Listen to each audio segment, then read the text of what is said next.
पावलाचे रोमकरास पत्र याचा सध्या आपण अभ्यास करत आहोत. कारण रोमकरास पत्र हे अतिशय महत्त्वाचं असं पत्र आहे की ज्याच्यामध्ये संपूर्ण शास्त्राचा सारांश आणि सुवार्ता आणि विशेष म्हणजे मनुष्य देवापुढे कसं नीतिमान ठरू शकतो हे सांगितलेलं आहे. आणि म्हणून रोमकरास पत्र जर समजलं तर बाकीचं नवा काळावर बाकीचं आपण समजू शकतो. आणि रोमकरास पत्राची सिरीजचं नाव आहे जर्नी इन टू लाईफ, जीवनाकडे प्रवास. या संदेश मालिकेचं नाव आहे जीवनाकडे प्रवास. आणि आजच्या संदेशाचा शीर्षक आहे देवाचा क्रोध, द व्राथ ऑफ गॉड, देवाचा क्रोध. आणि शास्त्रभाग आहे रोमकरास पत्र याचा पहिला अध्याय आणि वचन 18 ते 32. रोमकरास पत्र 1 वचन 18 ते 32 हा आपला शास्त्रभाग आहे. आता आपल्याला माहिती की रोमची मंडळी पावलाने स्थापन केलेली नव्हती, परंतु ह्या लोकांना भेटण्याची त्याला उत्कंठा होती. त्यांचा विश्वास जगभर पसरत होता. रोम त्यावेळेस जागतिक सत्ता होती, राजधानीचा शहर होता आणि तिथली मंडळी छळ आणि विरोध सोसून देखील वाढत होती. आणि म्हणून पावलाला त्याच्याबद्दल अभिमान वाटत होता आणि भेटण्याची उत्सुकता. आणि त्याचबरोबर त्यांना उत्तेजन आणि धीर देव पावलाच्या द्वारे त्यांना देत होता. त्या काळामध्ये ख्रिस्ती होणं म्हणजे जीव मुठीत घेऊन जगणं असं होतं. आणि तरी देवाचे निवडलेले लोक, निवडलेली मंडळी रिस्क घेऊन, जीव मुठीत घेऊन देवामध्ये वाढत होते. आणि पावलाने म्हणजे देवाने पावलाच्या द्वारे त्यांना उत्तेजन दिलेलं आहे. तर पहिल्या 17 वचनामध्ये आपण पाहिलं की पाऊल स्वतःची ओळख त्यांना करून देतो. नंतर सुवार्थेची तो ओळख करून देतो आणि त्यानंतर तो सुवार्ता काय हे देखील त्यांना सांगतो. रोम येथील मंडळी कशी होती, तिथले विश्वासार्हे कसे होते याची पण ओळख, त्यांचा एक परिचय आपल्याला ह्या पहिल्या 17 वचनामध्ये आहे. आणि विशेष करून वचन 16 आणि 17 मध्ये तो म्हणतो की मला सुवार्थेची लाज वाटत नाही, कारण सुवार्ता 2 गोष्टी आहेत. तो म्हणतो तिच्या म्हणजे सुवार्थेत माणसाचं तारण करण्याचं सामर्थ्य आहे, आत्म्याचं तारण करण्याचं सामर्थ्य आहे. आणि दुसरी गोष्ट 17 वचनात तो म्हणतो की सुवार्थेत देवाचं नीतिमत्व विश्वासाने त्याने मानव जातीला ऑफर केलेला आहे. म्हणजे विश्वास ठेवून माणूस देवापुढे नीतिमान ठरू शकतो. जुन्या काळात योबाने हा प्रश्न विचारला होता की मर्त्य मनुष्य देवापुढे, पापी मनुष्य देवापुढे नीतिमान कसा ठरेल. आणि त्याचं उत्तर आपल्याला रोमकरास पत्रात देवाने दिलेलं आहे की प्रभू ईश्वर विश्वासाच्या द्वारे, धर्माने कर्माने नाही, नियमशास्त्र पाळून नाही, तर प्रभू ईश्वरने केलेल्या अर्पणावर विश्वास ठेव. तर ही प्रस्तावना, हे इंट्रोडक्शन हे होतं पहिल्या 17 वचनाचं. आता दुसऱ्या अध्यायामध्ये त्याने सांगितलेलं आहे की कशा रीतीने यहुदी लोक देखील दोषी आहेत. तिसऱ्या अध्यायात यहुदी आणि विधर्मी आणि सर्व जग दोषी आहेत. चौथ्या अध्यायामध्ये माणूस देवापुढे कसा नीतिमान ठरू शकतो. 5व्या अध्यायामध्ये नीतिमान ठरवल्याचे काय फायदे आहेत. आणि मग 6व्या अध्यायामध्ये शेवटच्या वचनामध्ये तो सांगतो की पापाचं वेतन मरण आहे, पण देवाचे कृपादान ख्रिस्त येशूमध्ये सार्वकालिक जीवन आहे. सार्वकालिक जीवन किंवा तारण किंवा कोणतेही देवाचे आशीर्वाद मिळण्याच्या अगोदर माणसाच्या पापांची क्षमा होऊन आणि माणसाने देवाशी नीतिमान ठरणं गरजेचं आहे. म्हणून पहिल्या 5 अध्यायामध्ये नीतिमान कसं ठरू शकतो हे सांगितलेलं. 6व्या अध्यायात खरंपले जीवन देंगे. Praise the Lord. तर असा हा शॉर्टमध्ये त्याचा सारांश आहे.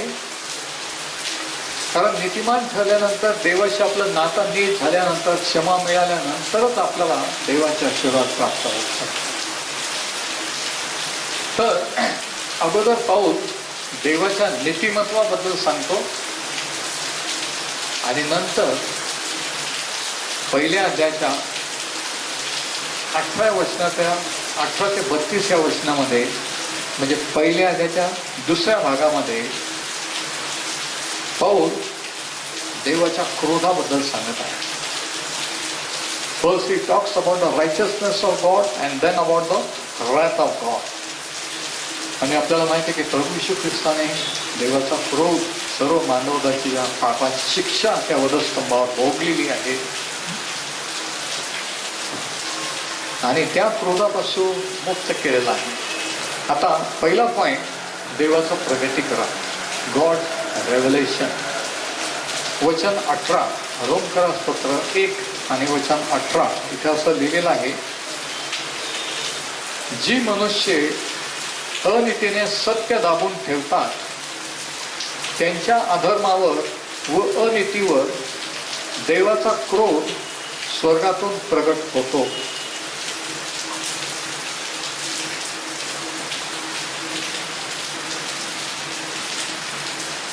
म्हणजे देवाचा क्रोध हा कोणावर प्रगट होतो आणि का हे सांगितलेलं आहे की जे लोक सत्य दाबून ठेवतात, अनीतीने सत्य दाबून ठेवतात, म्हणजे सत्य माहीत नाही असं नाही, सत्य माहीत आहे परंतु ते त्याला सामोरे जात नाही, ते कबूल करत नाही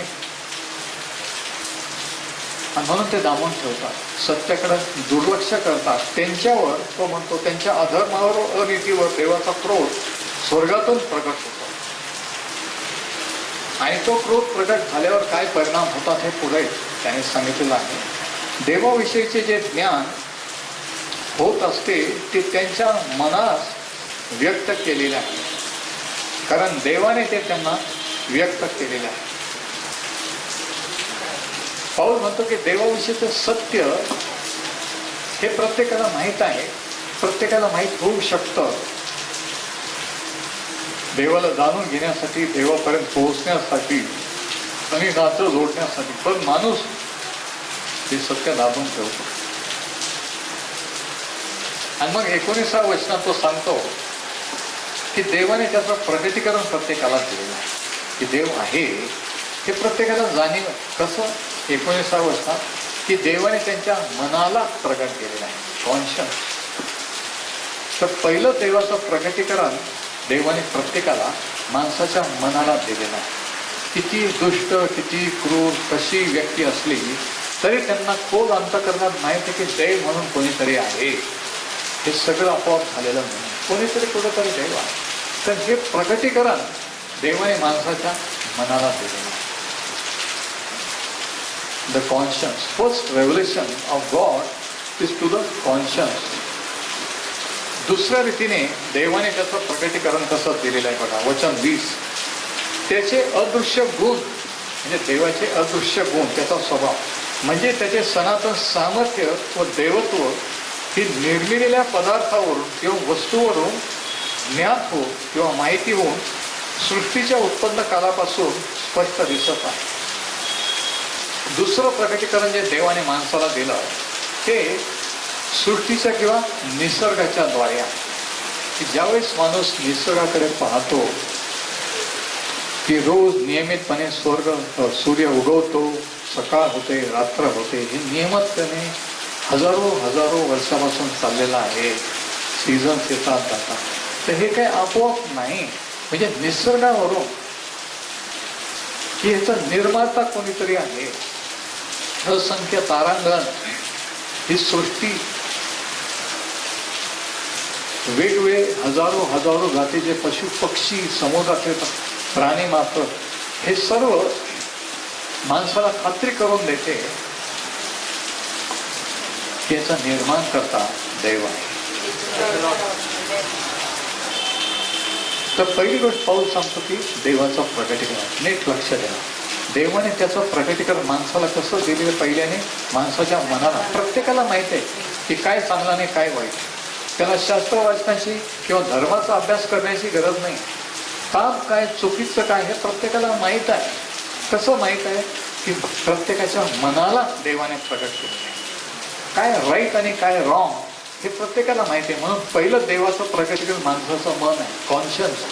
दुसरं जे प्रकटीकरण देवाने माणसाला दिलं ते निसर्गाच्या द्वारे, निर्माण केलेल्या सृष्टीच्या द्वारे. The creation, the second revelation is through the creation. त्या सृष्टीवरून, निर्माण केलेल्या सृष्टीवरून माणूस समजू शकतो की ह्याचा निर्माण करता आहे, हे आपोआप झालेलं नाही. आणि मग पुढे तो काय म्हणतो बघा, पण हे जे ज्ञान माणसाला आहे, हे जे सत्य माहीत आहे मनाला सृष्टीवर, ते माणूस दाबून ठेवतो. आणि दाबून ठेवल्यामुळे देवाचं क्रोध होतं. वचन 21, कारण देवाला ओळखत असूनही त्यांनी देव म्हणून त्याचे गौरव केले नाही. आता हे प्रकटीकरण ही देवाच्या विषयीचं ज्ञान माहीत असताना जर देवाकडे वळलं नाही, विश्वास ठेवला नाही, तर त्याचा काय परिणाम होतो, काय परिणाम झालेला आहे हे त्याने सांगितलं आहे. वचन 21, कारण देवाला ओळखत असूनही त्यांनी देव म्हणून त्याचे गौरव केले नाही व त्याचे आभार मानले नाहीत, तर ते आपल्या पोकळ कल्पनांनी शून्यवत झाले आणि त्यांचे मूढ मन किंवा मूर्ख मन अंधकाराने व्याप्त झाले. असं काय झालं? कारण हे देवाने प्रकट केलेलं सत्य त्याने दाबून ठेवलं. म्हणून काय झालं की मूढ मन अंधकाराने व्याप्त झाले, ते पोकळ कल्पनांनी शून्यवत झाले. वचन 22, पहिला परिणाम काय झालं? The foolish heart was darkened. अंतःकरण शून्यवत झालं, काहीच कळत नाही, काय खरं काय नाही, काय राईट काय रॉंग, अशी स्टेज, अशी वेळ आली. का? कारण देवाने देव म्हणून त्याचं गौरव केले नाही, त्याचे आभार मानले नाही. दुसरा परिणाम वचन 22 मध्ये काय झालं बघा. वचन 22, आपण ज्ञानी आहो असे म्हणवित असता ते मूर्ख झाले. देवाविषयी, देवाला न मानता सायन्स आणि फिलॉसॉफी आणि विज्ञान आणि तत्वज्ञान वगैरे हे मानून त्याच्यावर विश्वास ठेवून काय झालं की ते मूर्ख झाले. आपल्याला ज्ञानी म्हणवत असतात. कारण जगाचं ज्ञान देवापुढे मोठेपणा, जगाच्या ज्ञानाने देवाला ओळखता येत नाही. पण ज्यावेळेस लोकांना वाटू लागलं की आपण ज्ञानी आहोत, ते देवाच्या दृष्टीने मूर्ख झाले. आणि तिसरा परिणाम वचन 23 मध्ये काय झालंय, आणि त्यांनी अविनाशी देवाच्या गौरवाचा नाशवंत मनुष्य, पक्षी, चतुष्पाद म्हणजे 4 पायाचे प्राणी व सरपटणारे जीव यांच्या आकाराच्या मूर्तीची मोबदला केला. किंवा ह्या देवाच्या ऐवजी देव म्हणून ह्या मूर्त्या केल्या. बघा,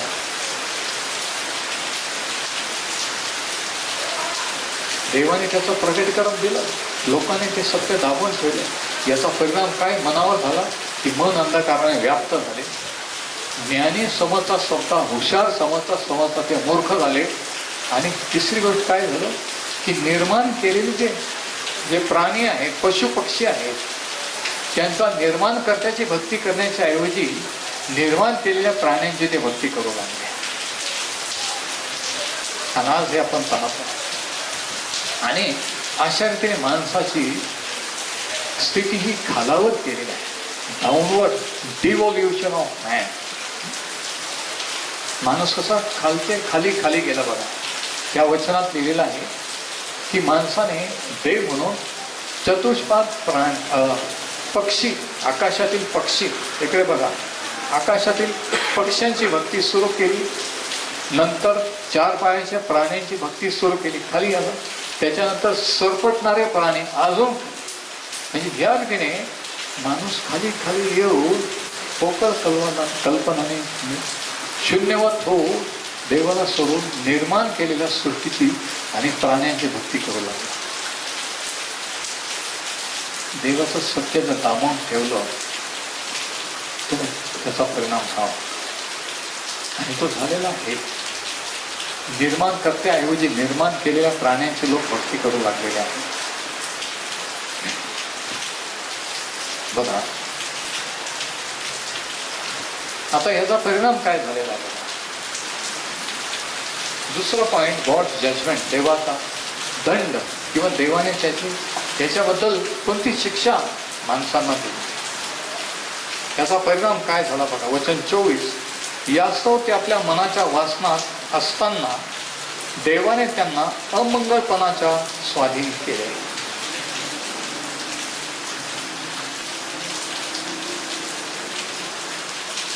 यामुळे त्यांच्यामध्ये त्यांच्या शरीराचा अवमान झाला.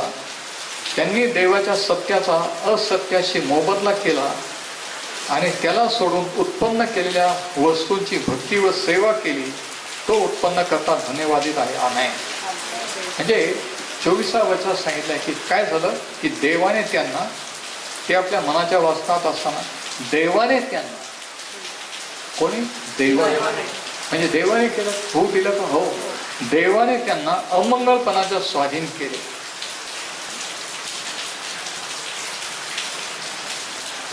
देवाने ठरवलं की तुम्हाला मी नको आहे, माझी भक्ती करायची नाही आहे, मी निर्माण केलेल्या पशु पक्ष्यांची प्राण्यांची करे आहे. सत्य नको आहे म्हणून भ्रष्ट बुद्धीच्या भ्रष्ट मनाच्या स्वाधीन केलं आणि भ्रष्ट जीवन ते जगू लागले. अमंगळपणाच्या स्वाधीन, इमोरॅलिटी. आणि हे कोणी केलं तर देवाने केलं. वचन 26, देवाच्या सत्याचा त्यांनी मोबदला त्याला सोडून केलेल्या पदार्थांची भक्ती केली. वचन 26, यामुळे देवाने त्यांना, बघा किती वेळेस देवाने त्यांना येतं, ते 2 शब्द अंडरलाईन करा. देवाने त्यांना किंवा गॉड गेव देम अप. वचन 26, देवाने त्यांना निंद्य मनोभावनांच्या स्वाधीन केले, विकृत मनाच्या स्वाधीन केले. पहिला परिणाम काय झाला की त्यांना वेगवेगळ्या, वचन 24 मध्ये मनाच्या वासनात असताना अमंगळपणाच्या स्वाधीन केले, अशुद्धतेच्या स्वाधीन केले. आता वचन 26 मध्ये काय, निंद्य मनोभावनांच्या स्वाधीन केले. निंद्य मनोभावना म्हणजे विकृत मनस्थिती, परवर्टेड माइंड.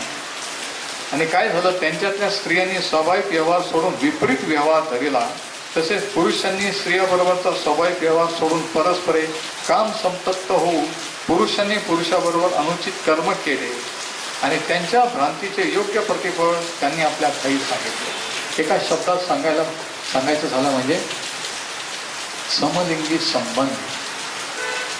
स्त्रियांनी पुरुषाची, पुरुषांनी स्त्रियांची सोडून स्त्रियांनी स्त्रियांची, पुरुषांनी पुरुषांची, या निंद्य मनोभावनाच्या देवाने स्वाधीन केलं. देवाचं सत्य दाबून ठेवल्यावर काही होतं का, हो. देवाचे जर आभार मानले नाही, देव म्हणून त्याचा गौरव केल्यानंतर काय होतं की देव अशा भ्रष्ट मनाच्या स्वाधीन करतो. वाईट पापी जीवन चांगलं लाईफस्टाईल वाटायला लागते, मॉडर्न लाईफस्टाईल है ना, आणि विपरीत मनाचं स्वाधीन केले. आणि मग नॅचरल जे नैसर्गिक व्यवहार ते सोडून अनैसर्गिक किंवा विपरीत व्यवहार करू लागते. हा दुसरा. आणि हे देखील दैवाने केला. God gave them over. In one word is homosexuality or lesbianism ज्याला म्हणतात. नंतर आणखी काय परिणाम झाला बघा. आणि ह्या रीतीने देवाचा क्रोध त्यांच्यावर प्रकट झाला. या रीतीने जे पौलाने सांगितलेलं आहे वचन 18 मध्ये की जी मनुष्य अनितीने सत्य दाबून ठेवतात त्यांच्या अधर्मावर, अनितीवर देवाचा क्रोध स्वर्गातून प्रगट होतो. म्हणजे काय, म्हणजे हे की माणसं दुष्ट होतात, विपरीत होतात, देव ते फूट येतो. आणि मग तिसरी गोष्ट वचन 28 आणखी देवाने काय होऊ दिलं, कशावर त्याने शिक्षा दिली बघा. वचन 28, ज्या की देवाचे पूर्ण ज्ञान प्राप्त करून घेण्यास ते मान्य झाले नाही. म्हणजे जर मान्य झाले तर देवाचं ज्ञान पूर्ण होऊ शकतं. या जगाचं निर्माण करता कोणीतरी आहे, आपोआप झालेलं नाही. कोण आहे हे मी जाणून घेईन तर जाणून घेऊ शकतो. मनाला बरं वाईटाचं ज्ञान आहे. या गोष्टीवर जर अजून पुढे गेलं तर देव सत्य प्रगट करू शकतो.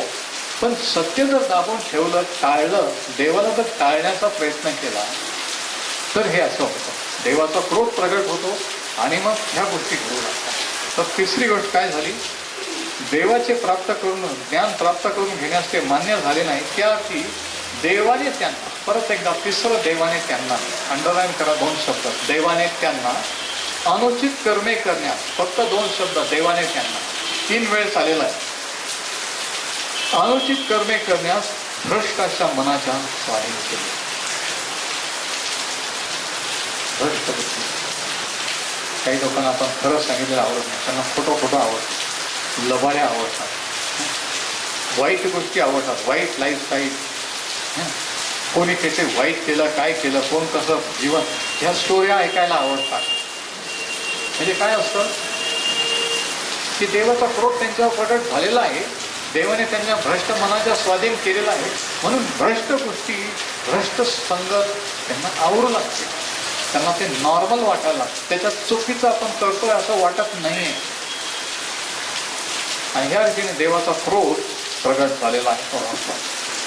आणि मग वचन 29, भ्रष्ट मनाच्या स्वाधीन केल्यावर काय झालं, काय होतं बघा. सर्व अनिती, दुष्टपणा, लोभ, वाईटपणा यांनी ते भरलेले होते.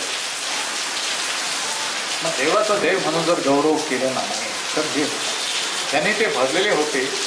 हेवा, हत्या, कलह, कपट, कुबुद्धी यांनी ते पूर्ण असे होते.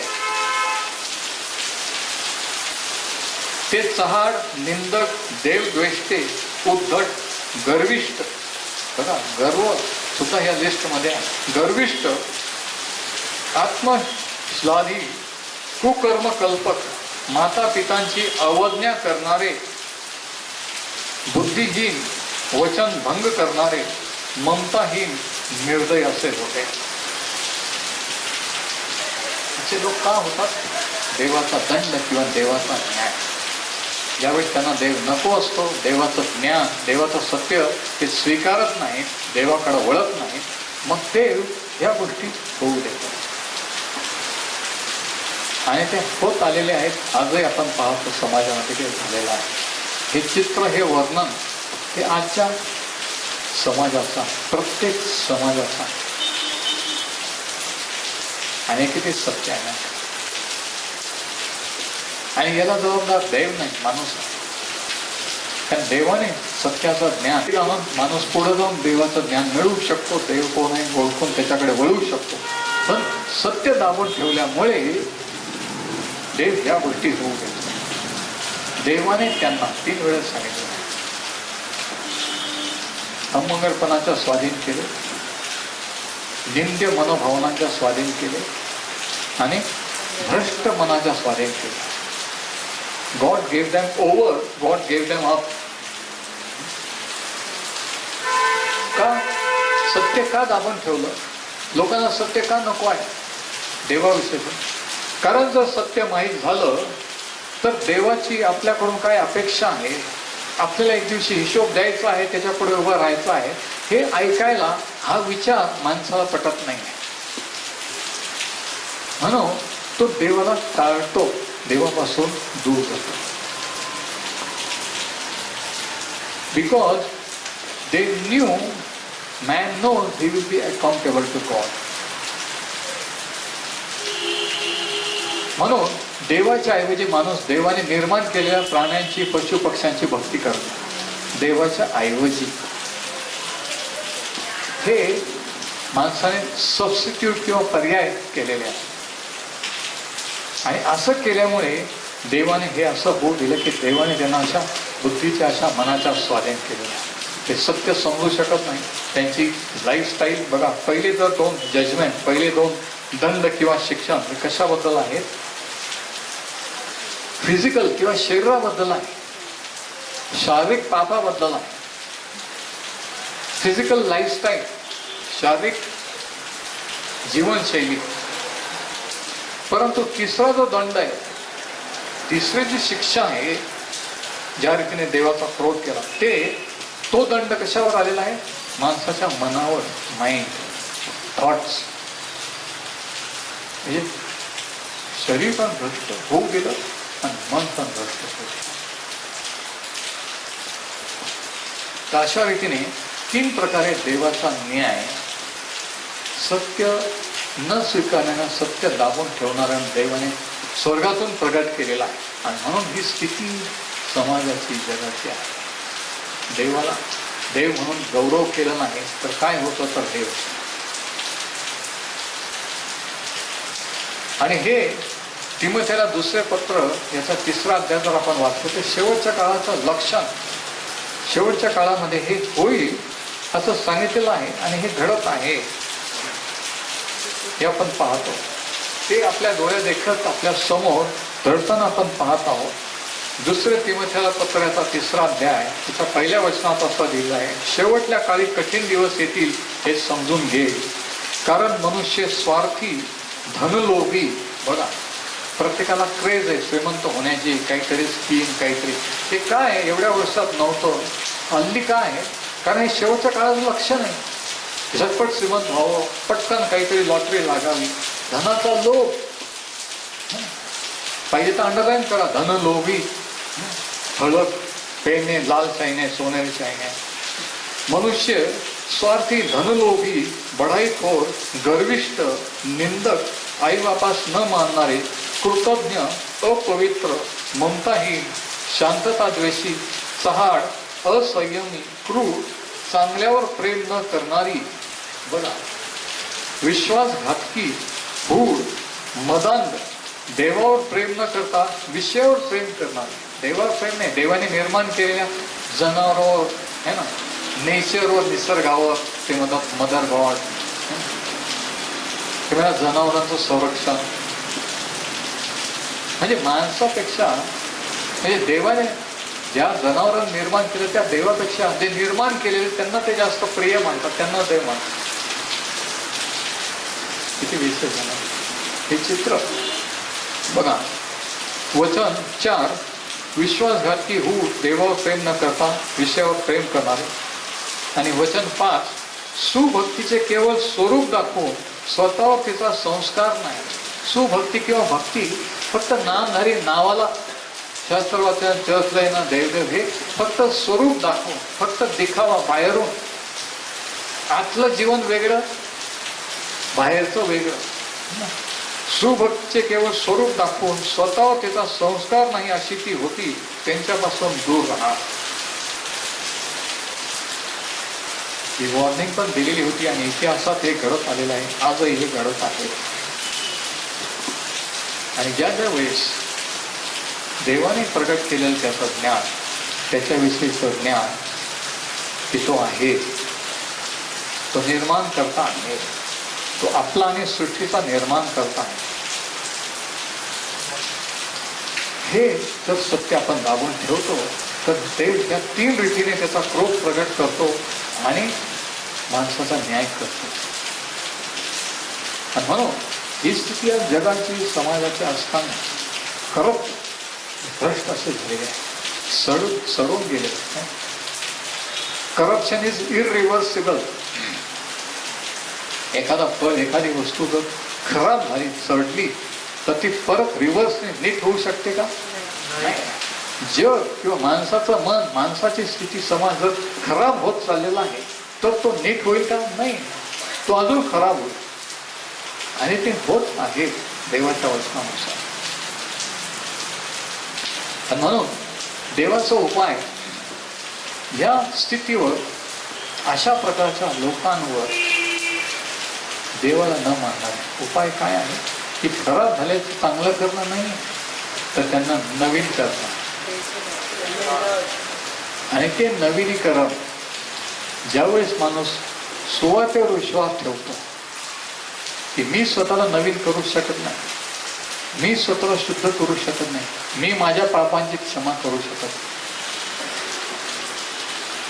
तर प्रभू येशू ख्रिस्ताने, देवाने क्षमा उपलब्ध केलेली आहे. ज्यावेळेस माणूस प्रभू येशू ख्रिस्तावर विश्वास ठेवतो त्यावेळेस तो नवीन आतून होऊ लागतो. त्यावेळेस ते करप्शन, त्यावेळेस ते खराब होणं आतून हे थांबतं आणि नवीन चेंजेस व्हायला लागतात. आणि ही सुरुवात आहे. आज आपण इथे थांबू आणि पुढचा पार्ट आपण पुढील संदेशात पाहूया. तर आज आपण 2 गोष्टी पाहिलेल्या आहेत. देवाचं प्रकटीकरण, देवाने माणसाला प्रकट केलेलं आहे 2 रीतीने, मनाने, निसर्गाच्या द्वारे, आणि देवाचा क्रोध किंवा देवाचा न्याय 3 रीतीने सांगितले की देवाने त्यांना, आणि त्याचा परिणाम देवाला रिजेक्ट केल्याचा, नाकारल्याचा काय झाला.